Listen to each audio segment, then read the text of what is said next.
Details చూస్తే ప్రధాని నరేంద్ర మోదీని జాతీయ భద్రతా సలహాదారు అజిత్ దోవల్, రక్షణ శాఖ కార్యదర్శి రాజేష్ కుమార్ కలిశారు. పహల్గాం ఉగ్రదాడి అనంతరం భారత్, పాకిస్తాన్ల మధ్య ఉద్రిక్త వాతావరణం నెలకొంది. ఇలాంటి సమయంలో ప్రధాని మోదీతో వరుసగా అత్యున్నత స్థాయి అధికారులు భేటీ అవుతూ ఉండటం చర్చకు దారితీస్తోంది.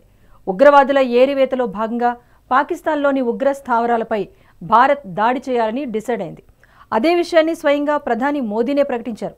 పహల్గాం ఉగ్రదాడి తర్వాత స్పందిస్తూ ఉగ్రవాదులను, వారి వెనుకున్న వారిని వెతికి వేటాడతామని పేర్కొన్నారు. ఆ తర్వాత పాక్పై కొన్ని చర్యలు కూడా తీసుకున్నారు.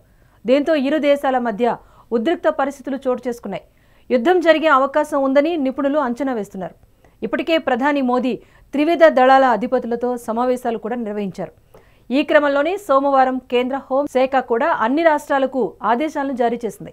వైమానిక దాడులపై అవగాహన కోసం ఈ నెల 7న అంటే బుధవారం మాక్ డ్రిల్ నిర్వహించాలని ఆదేశించింది. అత్యవసర పరిస్థితుల్లో ఎలా వ్యవహరించాలి, పౌరులు భద్రతా చర్యలు ఎలా పాటించాలి అనే విషయాలపై అవగాహన కోసం ఈ మాక్ డ్రిల్ నిర్వహించాలని ఆదేశించింది.